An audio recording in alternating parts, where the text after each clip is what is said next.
ચાલો વિદ્યાર્થી મિત્રો, આજે આપણે મોડેલ ઓક્સિલરીઝ શરૂ કરીએ.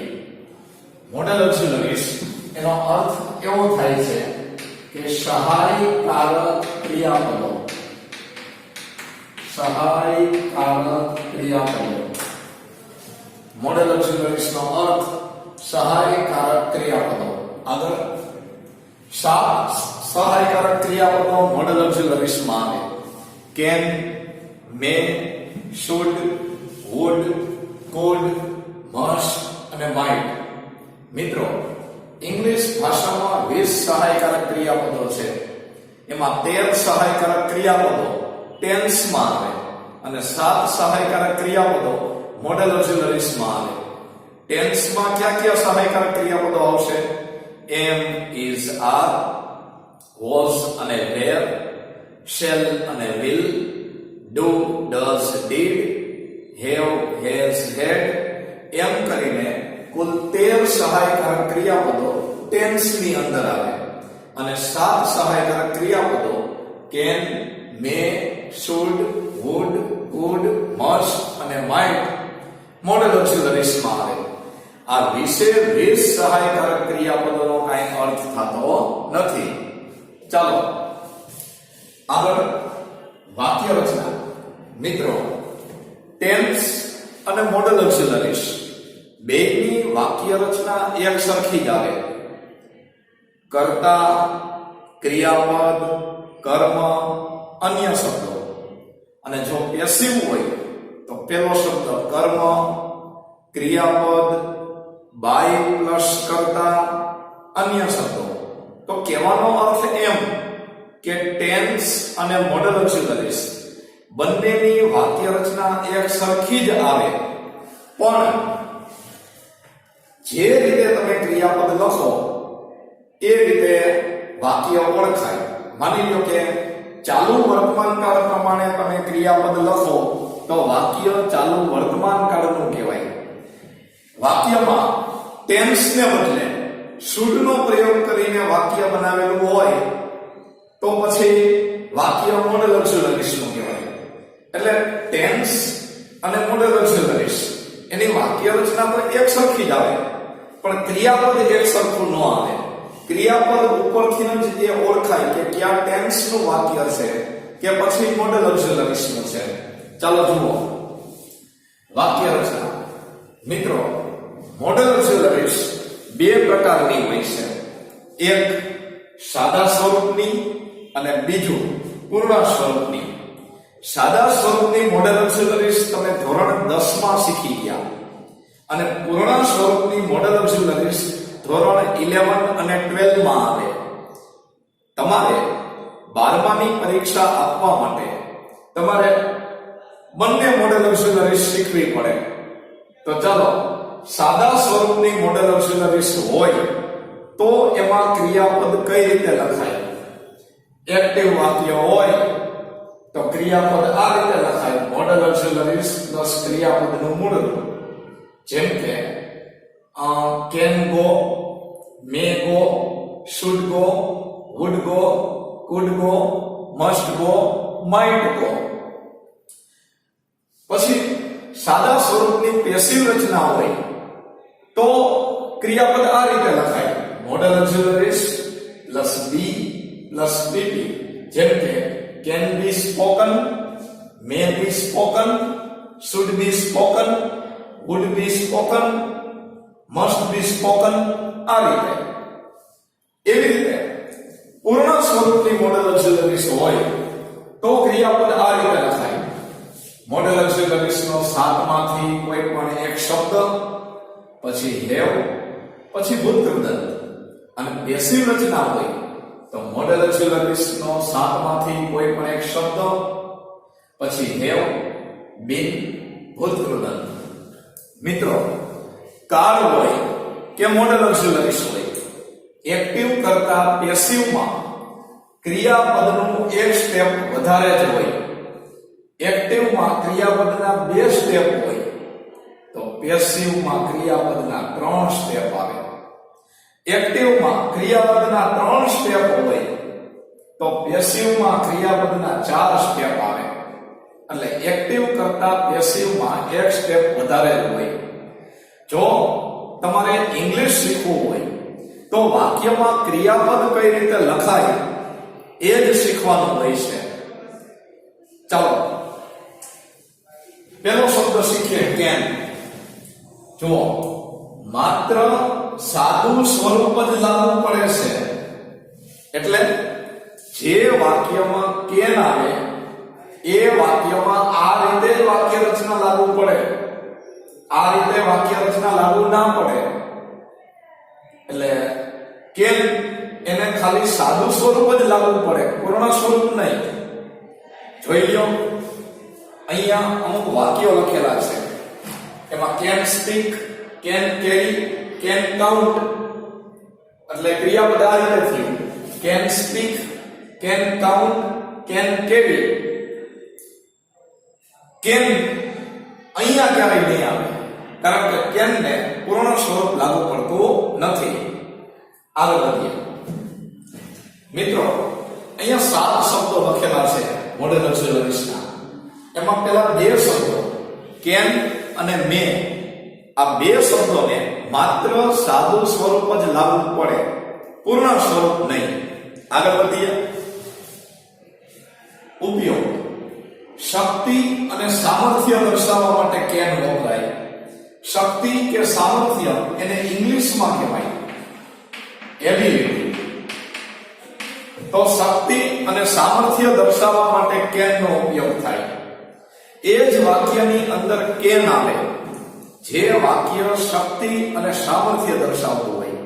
જેમ કે હું અંગ્રેજી બોલી શકું છું. એટલે આ વાક્ય શું કહેવા માંગે છે કે મારામાં અંગ્રેજી બોલવાની શક્તિ છે, મારામાં અંગ્રેજી બોલવાનું સામર્થ્ય છે. બીજું વાક્ય: અમે આ સામાન ઉંચકી શકતા નથી. હવે આ વાક્ય નેગેટિવ છે, એટલે આનો અર્થ એવો થશે કે અમારી પાસે આ સામાન ઉંચકવાની શક્તિ નથી, અમારી પાસે આ સામાન ઉંચકવાનું સામર્થ્ય નથી.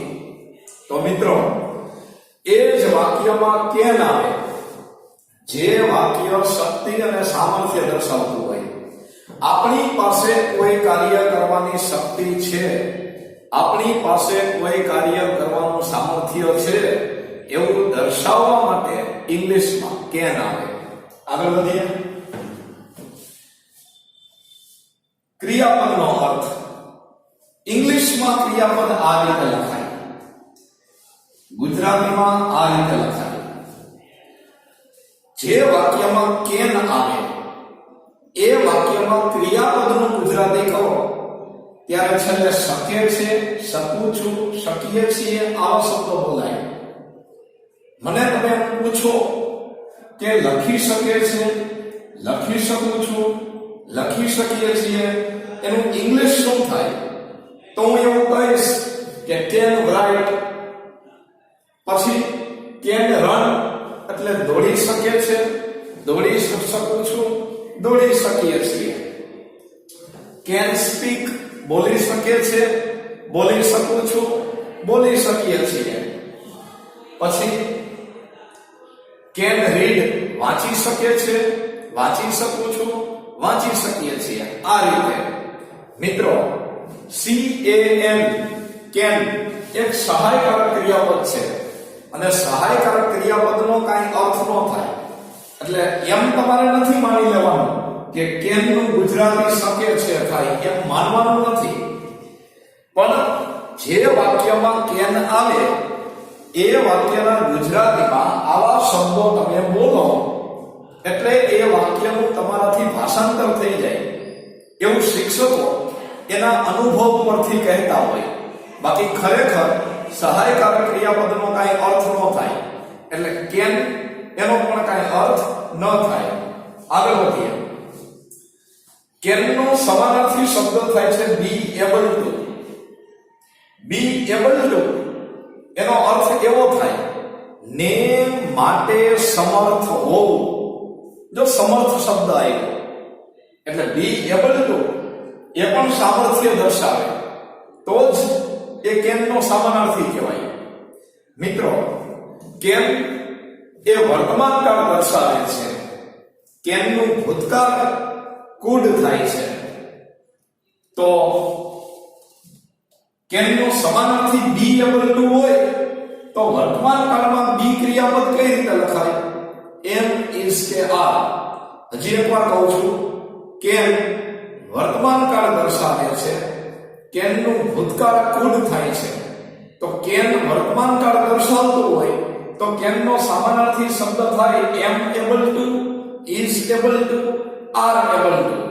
જુઓ, છેલ્લા વાક્યમાં આવી સૂચના આપેલી છે કે યુઝ બી એબલ ટુ. આ વાક્યમાં બી એબલ ટુ નો ઉપયોગ કરો.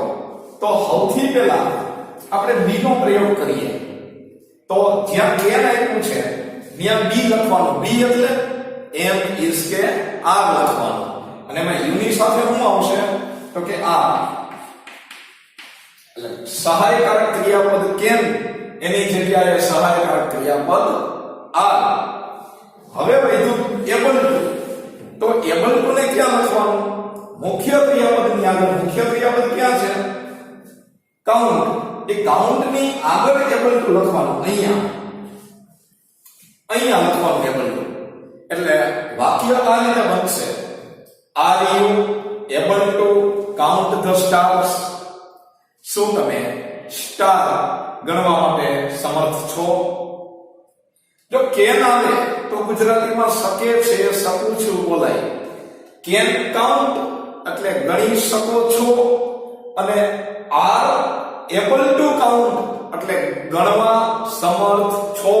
આ રીતે દરેક ગુજરાતી વાક્યનું ઇંગ્લિશ આવડે અને દરેક ઇંગ્લિશ વાક્યનું ગુજરાતી આવડે એટલે જ કાળ અને મોડેલ ઓક્ઝિલરીઝ શીખવાના હોય છે. કાળ તમે શીખી ગયા, મોડેલ ઓક્ઝિલરીઝ પણ શીખો. વાક્ય રચના બંનેની એક જ આવશે કે ભાઈ પહેલો શબ્દ કર્તા, બીજો શબ્દ ક્રિયાપદ, ત્રીજો શબ્દ કર્મ, ચોથો શબ્દ અન્ય શબ્દો. આ રીતે જ વાક્ય રચના આવે. ખાલી ક્રિયાપદ કઈ રીતે લખવું એના માટે જ આપણે કાળ અને મોડેલ ઓક્ઝિલરીઝ શીખીએ છીએ. આગળ જે વાક્ય કાળથી બનતું હોય એ વાક્યમાં મોડેલ ઓક્ઝિલરીઝ ન આવે, અને જે વાક્ય મોડેલ ઓક્ઝિલરીઝથી બનતું હોય એ વાક્યમાં કાળ ન આવે. જે વાક્યમાં સાદા વર્તમાન કાળ પ્રમાણે ક્રિયાપદ આવે એ વાક્યમાં પછી સાદા ભૂતકાળ પ્રમાણે કે ચાલુ વર્તમાન કાળ પ્રમાણે કે પૂર્ણ ભૂતકાળ પ્રમાણે કે કોઈ બીજા કાળ પ્રમાણે ક્રિયાપદ ન આવે. એક વાક્યમાં એક જ વાર ક્રિયાપદ આવે, કા કાળ પ્રમાણે આવે કા મોડેલ ઓક્ઝિલરીઝ પ્રમાણે આવે.